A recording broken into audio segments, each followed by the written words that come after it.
اور خاص کر جو عمل سے خالی ہیں اور عمل سے کورے ہیں، اور دو چیزیں، ایک تو عمل سے خالی، ایک چیز عمل نہیں، دوسری چیز علم نہیں، معلومات بھی نہیں۔ اور یہ کون سی قوم ہے جو عمل سے خالی ہے اور معلومات سے بھی خالی ہے؟ یہ وہ قوم ہے جو اپنے آپ کو حق ہونے کا دعویٰ کرتی ہے، یعنی ہم اہل سنت والجماعت۔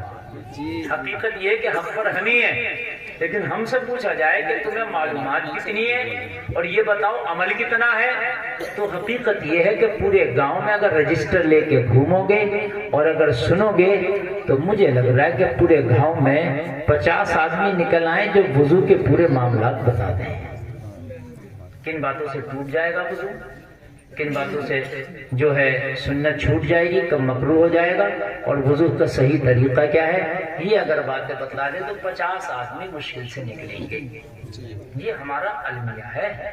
یہ میرے بھائی سوچنے کی بات پہ اس پر غور کرنا ہوگا، یعنی ہمیں معلومات بھی نہیں اور ہمیں عمل کرنے کا جذبہ بھی نہیں، حقیقت بات ہے۔ اچھا اب آؤ نماز پر، تو نماز کی سب سے پہلی شرط ہی طہارت ہے۔ پاکی سے نماز کی شرط شروع ہوتی ہے۔ جب نماز آپ پڑھو گے تو اس سے پہلے، سب سے پہلے پاکی ضروری ہے۔ کیا ضروری ہے؟ پاکی۔ پاکی کے بارے میں پوچھو تو یہ 50 کا بھی آنکڑا گھٹ کر کے اور نیچے آ جائے گا، 30 تو ہو جائیں گے لیکن 50 کے 51 نہ ہو سکیں گے۔ اگر صحیح پوچھو، کپڑا پاک کرنے کا طریقہ، جسم پاک کرنے کا طریقہ، اور یہ نجاستوں کے بارے میں اگر پوچھا جائے، بالکل کورے۔ اب مجھے یہ بتاؤ کہ جب ہم صحیح سے پاک نہیں ہیں تو آپ اس مسجد میں نہیں، آپ کعبہ شریف میں نماز پڑھیے، میری گارنٹی ہے مزہ نہیں آگا نماز میں۔ اس مسجد میں نہیں، آپ تو کعبے میں جا کر نماز پڑھو جس میں ایک نماز کا بدلہ 1 لاکھ ملتا ہے، لیکن آپ اگر نماز پڑھو گے اور آپ پاک ہی نہیں ہے صحیح طریقے سے تو آپ کو وہاں بھی مزہ نہیں آئے گا۔ یہاں تو یہاں۔ اچھا پاکی، کپڑے کی پاکی 1، بدن کی پاکی 2۔ اگر بدن پاک نہیں ہے جب بھی مزہ نہیں آئے گا، کپڑا پاک نہیں ہے تب بھی مزہ نہیں آئے گا، اور دل اور دماغ پاک نہیں ہے تب بھی مزہ نہیں آئے گا۔ کیا پاکیاں ہو گئیں؟ 3، کپڑا، بدن اور دل اور دماغ، ایک ہی مان لو دونوں کو، ٹھیک ہے تو دونوں ایک ہی انسان کے اندر۔ تو یہ تینوں اگر پاک نہیں ہے تو مزہ، زور سے بولیں، اور ایک چوتھی چیز اور ہے، وہ ہے ہماری روزی، اگر وہ پاک نہیں ہے تب بھی مزہ نہیں آئے گا۔ 4 چیزیں پاک کرنا ہمیں ضروری ہے۔ خوشک ہے یہ موضوع جو میں اٹھا رہا ہوں، اور اس میں آپ کو مزہ نہیں آئے گا، لیکن ہاں اگر آپ نے اس پر عمل کر لیا تو میں وعدہ کرتا ہوں آپ سے کہ آپ کو مرنے کے بعد قبر میں بہت مزہ آئے گا۔ اب دیکھ لو، چند دن کے یہاں مزے لے لو یا مرنے کے بعد ہمیشہ ہمیشہ کے مزے لے لو۔ مزے آپ کے لیے ہیں، اور آپ دیکھ لیجئے کہ اب ہمیں لینا کا ہے۔ اور ایسا نہیں ہے کہ جو دیندار آدمی دنیا میں مزے نہیں ہے، صحیح بات تو یہ ہے کہ دنیا میں مزہ ہی دیندار آدمی کا ہے۔ آپ کہو گے کیسے؟ تو میں کہوں گا ایسے، دیکھو وقت تو بادشاہ کا بھی گزرتا ہے اور ایک رکشہ چلانے والے کا بھی گزرتا ہے، وقت تو سب کا برابر چلتا ہے، 12 سب کے لیے بج رہے ہیں۔ جو اب گھڑی میں ٹائم ہو رہا تو یہاں امیر غریب چھوٹے بڑے بزرگ چھوٹے موٹے سب ہیں، سب کے لیے 12 بجے گی۔ ایسا تو نہیں ہے میرے لیے کم آپ کے لیے زیادہ، ٹائم سب کا کٹتا ہے۔ لیکن کتنا اچھا ہو کہ نیکیوں میں ٹائم کٹے گا، جب جب تجھے موت یاد آئے گی تو تیرا من خوش ہو جائے گا۔ کوئی بات نہیں، اگر دنیا میں تھوڑی تنگ دستی ہے تو کیا ہوا، یا اللہ مرنے کے بعد تو تو نے ہمارے لیے انعامات رکھے ہیں۔ آواز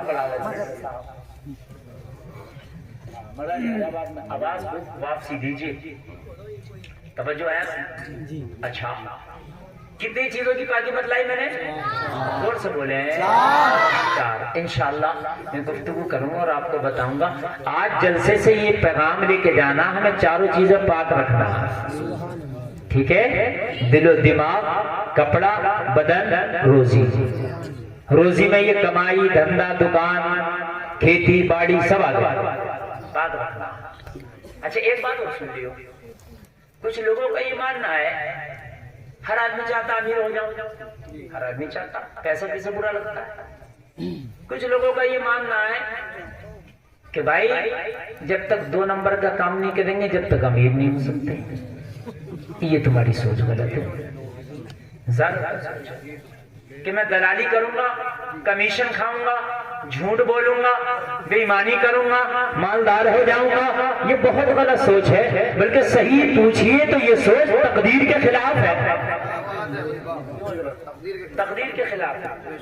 اور تقدیر پر ایمان رکھنا ضروری ہے. والقدر خیرہ و شرہ من اللہ تعالی والبعث بعد الموت. سمجھ گئے آپ؟ اچھائی اور برائی یہ آپ کو، یہ تقدیر جو آپ کی اللہ نے اچھائی برائی رزق روزی لقمہ جو لکھ دیا ہے وہ مل کے رہے گا. چاہے 2 نمبر نہیں 5 نمبر کا کام کر لے، چاہے 1 نمبر کا کر لے، بالکل حلال کر لے، بالکل حرام کر لے، جو تیری قسمت کا ہے تیرا مولا تجھے دے کے رہے گا. جو تیری قسمت کا ہے وہ تیرا مولا دے کے رہے گا. جلسے میں آنے والوں، میری بہنوں، میرے بھائیوں، آج میرے جملوں پہ غور کرتے چلے جانا. اور آج میں آپ کو کچھ دے کر جانا چاہتا ہوں تاکہ یہ جلسہ آپ کی زندگی میں ایک کامیاب پروگرام کی شکل اختیار کر جائے. جلسے میں آنے والوں، آپ جھوٹ بولو گے تو تمہاری قسمت کا ملے گا، دلالی کرو گے تمہاری قسمت کا ملے گا، آپ کسی کا دل دکھا کے کماؤ گے قسمت کا ملے گا، آپ سود کھاؤ گے قسمت کا ملے گا. آپ سوچ رہے ہوگے کہ میں سود کھاتا ہوں اس لیے اتنا مالدار ہوں، آپ سوچ رہے ہوگے میں دلالی کرتا ہوں اس لیے مالدار ہوں، آپ سوچ رہے ہوگے میں کمیشن کھاتا ہوں اس لیے مالدار ہوں، آپ سوچ رہے ہوگے کہ میرا 2 نمبر کا دھندا اس لیے مالدار ہوں. نہیں، تو 1 نمبر کا دھندا کر کے دیکھ لی جب بھی اتنا ہی مالدار ہو. بات حقیقت ہے کہ نہیں؟ تو 1 نمبر کا. آپ یہ بتاؤ مجھے، نہ ہر ڈاکٹر مالدار ہے، نہ ہر ڈاکٹر مالدار ہے، نہ ہر مولانا غریب ہے. میری بات حقیقت ہے کہ نہیں ہے؟ قسمت کا ملتا رہتا ہے. اگر یہ مولانا ڈاکٹر بنتا تب بھی تو نہیں ملتا، اور یہ ڈاکٹر مولانا بنتا تب بھی تو نہیں ملتا. قسمت کا ہے، یہ کہیں جائے گا ہی نہیں. تو پھر ایک بات مجھے بتاؤ، پھر یہ شیطان ہی تو بیٹھا ہماری کھوپڑیوں میں. اور ہم جو سوچ رہے ہیں یار جب تک جھوٹ نہیں بولیں گے جب تک کاروبار ہمارا چلے گا نہیں، جب تک جھوٹ کی قسمیں نہیں کھائیں گے جب تک کاروبار چلے گا نہیں، جب تک کمیشن نہیں کھائیں گے کاروبار چلے گا نہیں، جب تک کہ ہم دلالی نہیں کریں گے کاروبار چلے گا نہیں. نہیں، جلسے میں آنے والوں کی سوچ تمہیں بدلنا پڑے گی یار. کلمہ پڑھنے والوں کی سوچ. تم نے دن دیکھے خدا کو مانا، کیا تم نے خدا کو دیکھا؟ پورا گاؤں نہیں پورا جلسہ جواب دے گا نہیں. میں نے کہا کہ خدا سے کبھی ملاقات ہوئی؟ جواب ملا نہیں. میں نے کہا کبھی دیکھا نہیں، کبھی ملاقات نہیں ہوئی. پھر کیوں کلمے میں کہتا لا الہ نہیں ہے کوئی معبود الا اللہ مگر اللہ کے سوا. تو کیوں کہتا ہے کہ کوئی معبود ہے ہی نہیں اس کے سوا؟ تو جس کی بات کرتا ہے کہ دیکھا، توجہ کرنا، توجہ کرنا. ارے تو جس کی بات کرتا ہے کہ دیکھا، جواب ملے گا نہیں. تو میں نے کہا پھر تیرا تو ایمانی اسی پہ ٹکا پڑا کہ وہ ہے، تیرا تو ایمانی اسی پہ ٹکا پڑا کہ وہ ہے. اور تو سب کا انکار کر کے کہتا ہے الا اللہ. بلکہ اس پر تیرا ایسا یقین ہے کہ جب تم نماز پڑھتے ہو اور جب کہتے اشہد ان لا الہ، جب زبان منع کرتی ہے میں گواہی دیتا ہوں نہیں ہے کوئی معبود، تو اس وقت انگلی اٹھا کے کہتے ہو زبان منع کر رہی ہے لیکن ہے ایک. انگلی اٹھا کے کہتے ہو اشہد ان لا الہ. آپ کہتے ہو کہ زبان تو منع کر رہی ہے کوئی معبود نہیں ہے، مگر میرا ایمان وہ نہیں ہے جو زبان کہہ رہی ہے. ابھی میرا ایمان یہ ہے ایک ہے. یعنی اتنا یقین ہے کہ تھوڑی دیر زبان منع کر رہی ہے وہ بھی برداشت نہیں ہے آپ کو. انگلی اٹھا دی نماز میں آپ نے. یہی تو اس لیے تو انگلی اٹھاتے ہیں. یہ جو اشہد اللہ پہ انگلی اٹھاتے ہیں نماز میں تشہد پڑھتے وقت تو کیوں اٹھاتے ہیں؟ زبان منع کر رہی ہے کوئی معبود نہیں ہے تو اتنی دیر بھی برداشت نہیں ہے ایمان کو کہ زبان، جبکہ زبان فوراً کہنے والی ہے الا اللہ مگر اللہ ہے، مگر پہلے منع کیا تو اتنا بھی برداشت نہیں کہ تھوڑی دیر منع کرے تو خاموش بیٹھا رہے. نماز میں بھی مگر ایک ہے. یقین خزیبر کہنے کو کہنے لگا حضرت جان دے سکتا ہوں اس خدا کے لیے ہے. میں نے کہا دیکھا؟ بولے نہیں. میں نے کہا اس کی تصویر کہیں دیکھی؟ بولے نہیں. کچھ چیزیں ایسی ہیں ہم نے اوریجنل نہیں دیکھی, ان کی تصویر دیکھی. میں نے کہا کہیں تصویر دیکھی؟ نہیں, کیونکہ وہ تصویر سے پاک ہے. کتنا بڑا ہے, کتنا لمبا ہے, کتنا چھوٹا ہے, تو جواب ملا وہ جسم اور جسمانیت سے پاک ہے. جسمی نہیں اس کا. میں نے کہا دیکھا نہیں, تصویر نہیں, ملاقات نہیں, پھر اتنا یقین کہ ہے لڑنے مرنے تیار, تو تم کہو گے حضرت وہ ہے اسی لیے تو یقین ہے کہ وہ ہے. تو میں نے کہا جب دن دیکھے خدا کا یقین اتنا پکا ہے کہ وہ ہے, تو اس بات پہ بھی یقین کر لے کہ جب وہ ہے تو اگر تو سچائی سے کام کرے گا تو تیری قسمت کو دے کے رہے گا. یہ بات بھی ہے. سبحان اللہ. تکبیر.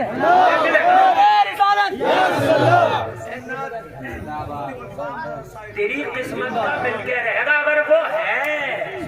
یا تو یہ کہہ دے وہ نہیں ہے, یا تو یہ کہہ دے وہ نہیں ہے. اور جب وہ ہے نماز میں بھی کہتا ہے کہ وہ ایک ہے.